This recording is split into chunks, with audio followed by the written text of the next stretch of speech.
درد ہوتا ہے، کیا رنگ. 12,000 دینار لے کے بادشاہ آیا اور آگے حضرت کو پیش کیے کہ حضور آپ دیں اس عیسائی کو ڈبل دیں اور جائیں کام کریں. آپ فرمانے لگے تو پیسے دے، شرطیں نہ لگا، میرا جہاں دل کرے گا میں خرچ کروں گا، مجھے تو مزہ ہی اب آنے لگا ہے، ابھی تو لطف آ رہا ہے، ابھی تو ذائقہ آیا ہے کچھ کرنے کا، پیسے دینے ہیں تو دے، پابندی نہ لگا، جہاں میرا دل کرے گا میں. اس نے کہا حضور ٹھیک ہے رکھ لیں. حضرت نے فجر مسجد میں پڑھی، جیب میں 12,000 دینار تھے. اعلان فرمایا بھی کسی اور کی بیٹی بھی بیٹھی ہے تو پیسے میرے پاس ہے. وہ 12,000 دینار بھی بانٹ دیا اور 12,000 دینار بانٹ کے نا تو پھر چلے گئے کھیت میں چارہ کاٹنے. اس عیسائی کو کسی نے بتلایا کہ ان کے پاس تو 12,000 آیا ہے پر تجھ سے جان نہیں چھڑائی انہوں نے. وعدہ یہ ہوا تھا کہ 6 دیں گے تو جائیں گے، جب تک دیں گے نہیں تیرے گھر میں کام کریں گے. وہ نا چارہ کاٹ رہے تھے، حضرت صاحب تو وہاں پہنچ گیا، دور جا کے کھڑا ہو گیا، کہنے لگا بابا پہلے تو میں نے مسلمانوں کے اخلاق سنے تھے، اب تو میں نے دیکھ بھی لیے، پر یہ بتا جب 12,000 آیا تھا جان کیوں نہیں چھڑائی؟ تو حضرت چارہ کاٹتے کاٹتے رو پڑے. فرمانے لگے تو نہیں نہ جانتا یہ بیٹیاں سانجھی ہوتی ہیں، پتہ نہیں نا. میرے رسول پاک نے تو حاتم تائی کی بیٹی کے سر پہ کپڑا رکھ کے کہا تھا بیٹیاں برابر ہوتی ہیں. تو یہ نہیں پتا جب اس کی 6 بیٹیوں کی شادی ہوئی ہے میرے اندر روحانیت کتنی بڑی ہے. فرمایا پھر 12,000 آیا ہے تو 2-4 بچیاں پھر گئی ہیں، تو یہ نہیں پتا میں اندر سے راضی کتنا ہوں، میں تیری نوکری کرتا رہوں گا، پتہ نہیں اللہ کتنی بیٹیوں کو بیاہ دے گا.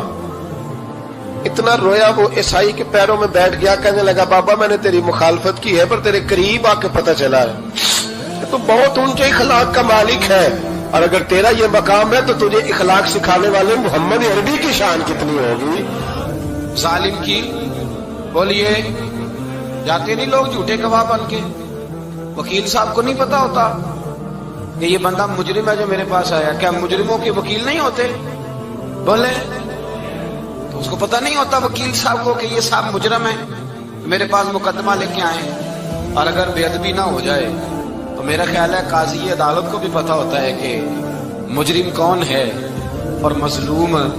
میرے نبی پاک صلی اللہ علیہ وسلم نے اس قدر زیادہ سختی فرمائی اس مسئلے میں. فرمایا جس کو پتا تھا کہ فلاں آدمی ظالم ہے، ظلم کر رہا، پھر وہ ظالم کا گواہ بنا یا اس نے ظالم کی مدد کی، کتنی کی؟ شارحین لکھتے ہیں چاہے اس نے ایک جملہ بول کے کی، چاہے ایک، سارے بولیے، چاہے ایک غریب کو اس نے ظلم کیا تو کہتے ہیں علاج یہ، چاہے ایک جملہ بول کے کی. شارحین اس حدیث کی شرح میں لکھتے ہیں ایک جملہ بول کے چاہے مدد کی. جس بندے نے کسی ظالم کی مدد کی کسی مقدمے میں یا کسی صورت میں اور اسے پتا تھا یہ ظالم ہے، میرے نبی پاک صلی اللہ تعالی علیہ وسلم فرماتے ہیں اگر اس نے مدد کی، ابھی ظالم کی بات نہیں ہو رہی، ظالم کے مددگار کی بات ہو رہی، اگر کسی نے ظالم کی مدد کی تو حضور فرماتے ہیں خدا بھی اس سے بری و ذمہ ہے، رسول بھی اس سے بری و ذمہ ہے. سنبھال کے رکھے اپنی نمازیں، قربانیاں، حج، زکوٰۃ سنبھال کے رکھے. اگر ظالموں کا مددگار ہے، الیکشن آ لینے دے، آپ کو نظر آ جائے گا کون کون ظالموں کا مددگار ہے، نظر آ جائے گا. اپنی جیب سے لوگ پیسے دے کے ظالموں کی مدد کریں گے، ان کے فلیکس چھپوائیں گے، بورڈ لگوائیں گے، جیبوں سے پیسے دیں گے. ہم نے خود آگ لگائی ہے چمن میں اپنے، بے سبب گردشی ایام کو الزام نہ دو، ہم نے خود نور کا ظلمت سے کیا ہے سودا، کر کے توہین سحر شام کو الزام نہ دو. ظالموں کے مددگار میدان میں آ گئے، یہ چھوٹا لفظ نہیں. میرے حبیب پاک صلی اللہ علیہ وسلم نے فرمایا جو ظالم کا مددگار ہے سن لے جو سجن کے ساتھ کچہری جاتا ہے، وہ یاد رکھے جو دوست کا گواہ بنتا ہے، وہ یاد رکھے جو کہتا ہے میں مانگی گیا تھا، مجھے بلایا گیا تھا قبضہ چھڑانے کے لیے کسی غریب بیوہ کی جائیداد پہ، وہ سن لے تو مدد کر کے نہیں آیا، تو خدا کے ذمے سے نکل گیا. رسول پاک نے فرمایا تیرا میرا تعلق ختم ہو گیا، تو ظالم کا مددگار ہو گیا. پھر تو کہتا میں بے چین ہوں، میں بے قرار ہوں، میں آزمائش کا شکار ہوں. پلٹ کے دیکھ تو صحیح تیرا گناہ کتنا بڑا ہے. میرے نبی پاک صلی اللہ علیہ وسلم کا ایک اور فرمان سننے، ابن ماجہ ابو داؤد میں موجود ہے. اس حدیث کو آپ نے یاد کر لینا، کر لیں گے انشاءاللہ، سارے کہیے انشاءاللہ کر لیں گے یاد. حضور صلی اللہ علیہ وسلم نے فرمایا اگر تو ظالم کی مدد کرے گا نا، یہ لفظ دل کی تختی پہ لکھ لینا، یہ مکافات عمل ہے، مکافات عمل دنیا، ادھر کرو گے تو ادھر بھرو گے۔ فرمایا اگر تو کسی ظالم کی مدد کرے گا، سن لے حضور کا فرمان ہے، اگر تو ابن ماجہ ابو داؤد صحاح میں موجود ہے، فرمایا اگر تو کسی ظالم کی مدد کرے گا تو رب تعالیٰ مرنے سے پہلے پہلے تیرے اوپر بھی ظالم کو مسلط کر دے گا، تیرے اوپر بھی ایک دفعہ ظلم ضرور ہوگا اگر تو ظالم کی، وہ کسی صورت میں بھی ہو سکتا ہے، کسی صورت میں تیرا بیٹا ہی اٹھ کے ظلم کر دے گا، تو الجھ جائے گا، کسی نہ کسی جگہ تیرے لیے تباہی کا سامان ہوگا، تیرے اوپر ظلم ہوگا، اس لیے کہ تو ظالموں کا مددگار ہے۔ چاہیے یہ تھا کہ تو مظلوم کی مدد کرتا، انسانی ایمانی یقین کا فریضہ سر انجام دیتا، تو ظالموں کا مددگار ہو گیا۔ ٹٹول کے دیکھ لیں، رزلٹ نکال کے دیکھ لیں، ہمارے زمانے میں ظالموں کے مددگار زیادہ ہیں، اتنی لمبی زبانیں نکال کے ظالموں کی مدد کرتے ہیں، بڑے بڑے کالم نویس اللہ نے انہیں قدرت دی لکھنے کی، تو اپنا قلم ظالموں کی مدد میں خرچ کرتے ہیں۔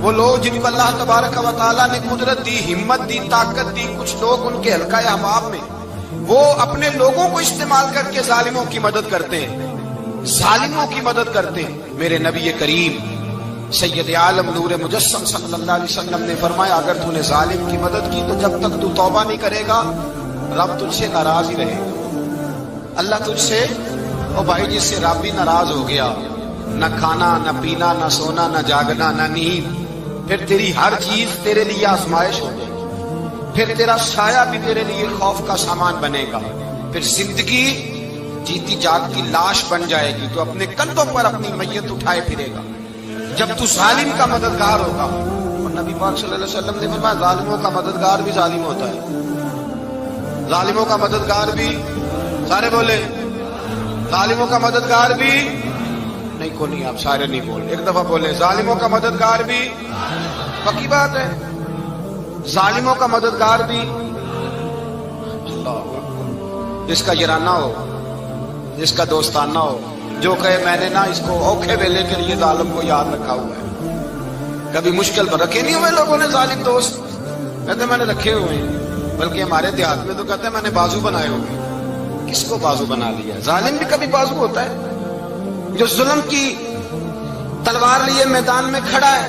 قارون، حامان، فرعون، نمرود کا حال نہیں لوگوں نے دیکھا؟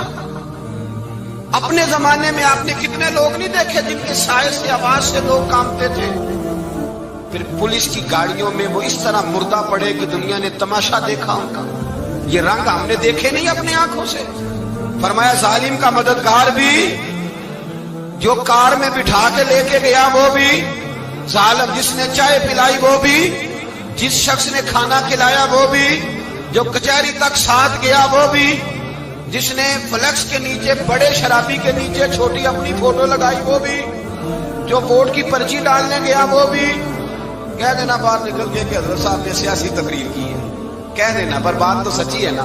خو کرے ہم تو سے تھوڑا سا گلا بھی سن لے، خو کرے ہم تو سے تھوڑا سا بھی گلا۔ امام مالک کے پاس ایک بندہ آیا، اس نے کہا حضور میں درزی ہوں، ایک ظالم بادشاہ مجھ سے کپڑے سلواتا ہے، میں تو ظالموں کا مددگار نہیں نا۔ ایک ظالم بادشاہ مجھ سے، حضور میں تو مددگار نہیں نا ظالموں کا، جو فرمایا ظالموں کا مددگار بھی ظالم ہوتا ہے، تو کپڑے لے کے آتا ہے میں سی کے دے دیتا ہوں، ذمہ داری نہیں سمجھے۔ یہ ایک آدمی دکاندار ہے، اس سے کوئی بندہ چیز خریدنے آئے گا تو تھوڑی کہے گا میں نے نہیں دینی، تو دے گا۔ کوئی بندہ اگر کسی شخص سے کوئی کام کہتا ہے جو اس کی فیلڈ ہے، اس کا شعبہ ہے، اس کا معاش کا وہ سلسلہ ہے، کہتے ہیں یا رسول اللہ صلی اللہ علیہ وسلم ظالموں کا مددگار بھی ظالم، حضور نے فرما دیا۔ تو امام مالک سے بندے نے مسئلہ پوچھا، دل کی تختی پہ لکھنے والی باتیں ہیں، کہا حضور میں درزی ہوں، ظالم کپڑے سلواتے ہیں، میں تو مددگار نہیں نا۔ امام صاحب کہنے لگے نہیں، مددگار تو وہ ہوگا جو تجھے سوئی دھاگا فراہم کرے گا، تو پورے کپڑے سی کے دیتا ہے، تو خود بہت بڑا ظالم ہے، تو پورے سوٹ سی کے دیتا ہے، تو بہت بڑا ظالم خود ہے۔ مددگار تو وہ ہوگا جو تجھے دھاگا دے گا، جو تجھے بٹن دے گا، جو تجھے نلکی دے گا۔ جو ظالم سے اتنی نفرت ظلم کر کے بندہ ہے، یہاں تو ہمارے زمانے میں ہیرو بن جاتے ہیں لوگ، ظالم ہیرو ہے، لوگ اس سے ڈرتے پھرتے ہیں، گھومتے پھرتے ہیں، اور بہت سارے کم مزاج لوگ اس کے پیچھے ہاتھ باندھ کے پھرتے ہیں۔ ظالموں کی مدد کرنا، ظالموں کے ساتھ رہنا، یہ ظلم ہے، ظلم، یہ زیادتی ہے۔ میرے نبی پاک صلی اللہ تعالی علیہ وآلہ وسلم نے ارشاد فرمایا یاد رکھو رب فرماتا ہے میں مظلوم کی مدد ضرور کروں گا، چاہے جلدی کروں چاہے دیر سے کروں، میں مظلوم کی مدد۔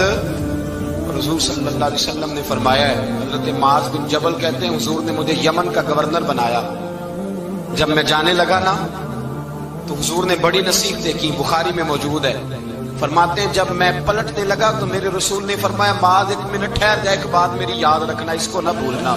کہا حضور کیا؟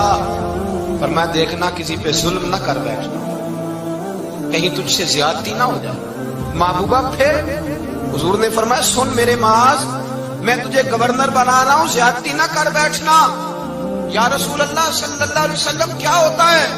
تو میرے کریم نے فرمایا جب مظلوم دعا کے لیے ہاتھ اٹھاتا ہے تو عرش کا مالک کہتا ہے فرشتوں پیچھے ہٹ جاؤ، عرش کا مالک کہتا ہے فرشتوں پیچھے ہٹ جاؤ، دروازے کھول دو۔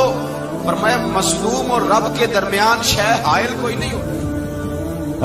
مولا رومی رحمت اللہ علیہ فرماتے ایک دن نا شیر نے کہتے شیر نے ایک دن نا ریچھ کو ساتھ لے لیا اور ساتھ لے لیا لومڑی کو، اس نے کہا اور شکار کرنے چلے، چلو جی، شیر کی مہربانی ساتھ لے لیا ہے، حالانکہ اس کو کسی کی مدد کی ضرورت ہے، وہ تو بادشاہ ہے، بادشاہ سلامت نے ساتھ لے لیا، شکار کیا 3 چیزوں کا،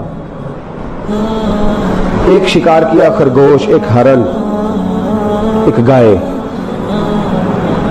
اب وہ شکار کر کے واپس آئے تو جو ریچھ تھا نا اکڑ اکڑ کے چلنے لگا کہ بادشاہ کے ساتھ میں بھی تھا، یعنی شکار میں میرا بھی حصہ، اور شیر بھی سمجھ گیا بات کو کہ اس کا دماغ خراب ہو رہا ہے، حالانکہ میں نے تو ویسے ہی ساتھ لیا۔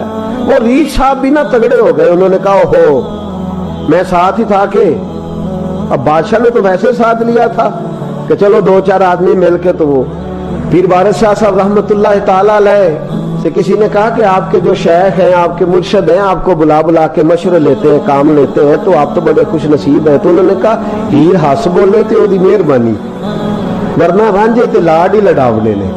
انہوں نے کہا ٹھیک ہے اگر اس نے مہربانی کر دی ہے تو اس میں میرا نہیں، ان کی نظر شفقت ہے، ہیر ہس بولے تے وہ دی مہربانی، انہوں نے مہربانی فرمائی ہے تو بڑی کرم نوازی ہے، ورنہ من آنم کے من دانم جو میں ہوں اس کا مجھے پتا تو ہے ہی نہ، تو میں اس میں اپنے آپ کو اتنا بڑا نہیں سمجھ۔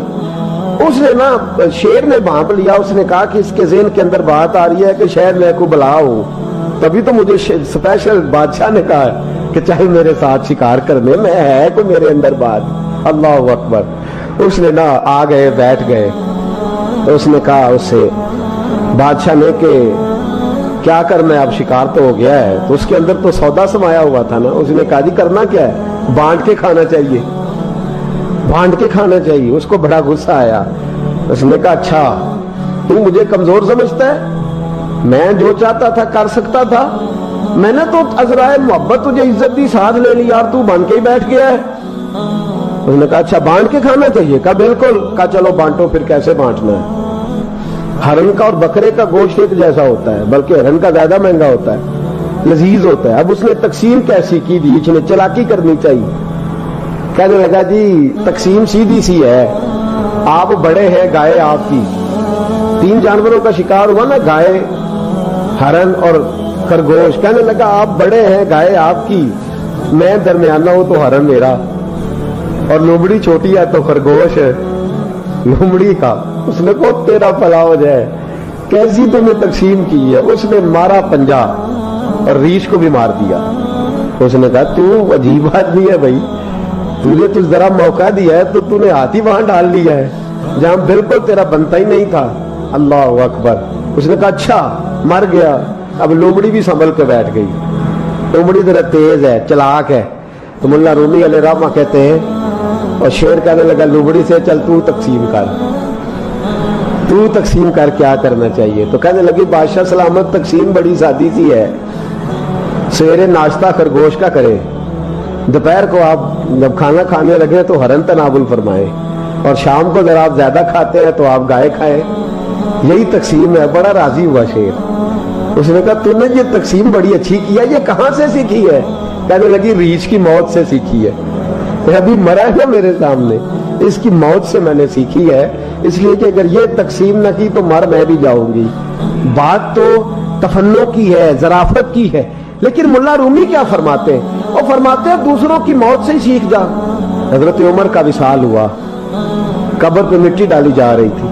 حضرت ابو درداء نے نا یہ مٹی پکڑی ہوئی ہے، تو ایک ایک چلو کر کے مٹی ڈالتے ہیں نا، پہلے 3 چلو ڈالتے ہیں کہ چلو ہمارا بھی اس نیکی میں حصہ ہو جائے. تو مٹی ڈالنے کے لیے نا مٹی پکڑی ہوئی تھی. توجہ ہے آپ کی میری بات پر؟ اس مٹی کو لے کر کے جا رہے تھے حضرت ابو درداء. مٹی لے کے جاتے حضرت سیدنا ابو درداء حضرت عمر کی قبر پر ڈالنے کے لیے، یہ پکڑی ہاتھ میں مٹی ڈالنے کا ارادہ کرتے تو واپس آ جاتے، پھر جاتے تو واپس آ جاتے، پھر جاتے. لوگوں نے کہا ابو درداء ڈالتے کیوں نہیں؟ تو آنکھوں میں آنسو آ گئے، رو پڑے، کہنے لگے عزت کے اس کوہ گراں پہ مٹی ڈال دوں، وقار کے اس بادشاہ پہ مٹی ڈال دوں؟ فرمانے لگے شہنشاہ کردار پر اس پر مٹی ڈال دوں؟ اور پھر وہ مٹی پکڑی اور اپنے سر پہ ڈال لی. فرمانے لگے عمر تو مٹی کے قابل نہیں، مٹی کے قابل تو میں ہوں، میں تھا جس پر مٹی پڑنی چاہیے تھی. اور آپ فرمانے لگے لوگوں سن لو، اگر عمر جیسے تقوی کے بادشاہ بھی رب نے اس زمین سے اٹھا لیے تو ہم بھی بچیں گے نہیں. ہم نے بھی اللہ کی بارگاہ میں جانا ہے. اگر اتنے پاک باز لوگ اگر نیکی ہی دنیا میں رہنے کا سبب ہوتی تو یہ پاک لوگ ہمیشہ دنیا میں رہتے. فرمایا اگر یہ چلے گئے تو چلے، ہم نے بھی جانا ہے. حضرت خضر علیہ السلام آئے، کہنے لگے حضور شیخ عبد القادر جیلانی سے، کہنے لگے آپ دعا نہ کریں، میں پیغام لے کے آیا ہوں، اس کے نصیب میں ہی اولاد نہیں، نہ کریں دعا.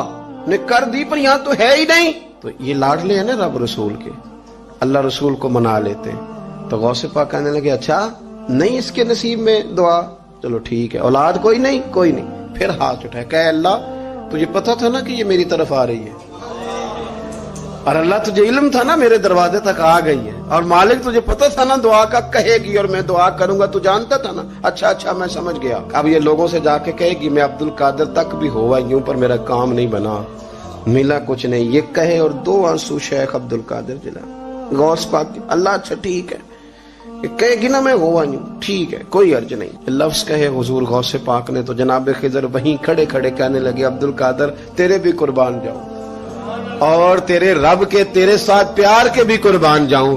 رب فرماتا ہے بولیے کتنے بیٹے چاہیے بی بی کو، آپ کیجئے بات. تو غوث پاک فرمانے لگے چونکہ میرے گھر آئی ہے تو رب سے فرمائے 7 بیٹے تو عطا کر دینا. او بھائی اتنی سی بات نہیں لوگوں کی سمجھ میں آتی کہ میرا کوئی لاڈلا پیار والا ہو تو میں مان جاتا ہوں، تو جو رب رسول کے لاڈلے وہ جب بات کرتے ہیں تو اللہ رسول بھی مان جاتے ہیں. بھائی اتنی سی بات ہے. ایک شخص نے آ کے کہا حضور میرا والد انتقال کر گیا ہے، رات خواب میں دیکھا بڑے عذاب میں. لوگ بڑے پریشان ہوتے ہیں ان باتوں بڑے، لیکن میں بڑے دلائل قائم کر سکتا ہوں. آپ ہمیں کیا ملنگ سمجھتے ہیں کہ ہم جو بات کریں گے بغیر دلیل کے کریں گے؟ بیٹھ کے لوگ کہانیاں سنا رہے ہیں کہ جناب غوث پاک ایسے کر سکتے تھے، یہ کیسے ہو سکتا ہے. تو جو کہانی تم سنا رہی ہو تو کافر بھی سنا رہا ہے.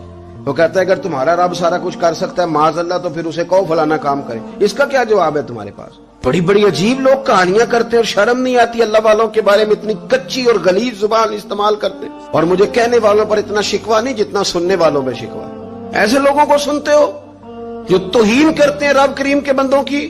سنو حضور غوث پاک سے آ کے کہا حضور میں نے رات خواب میں اپنے والد کو دیکھا عذاب میں بڑی تکلیف میں ہوں، میرے ابا کے لیے دعا کر دیں.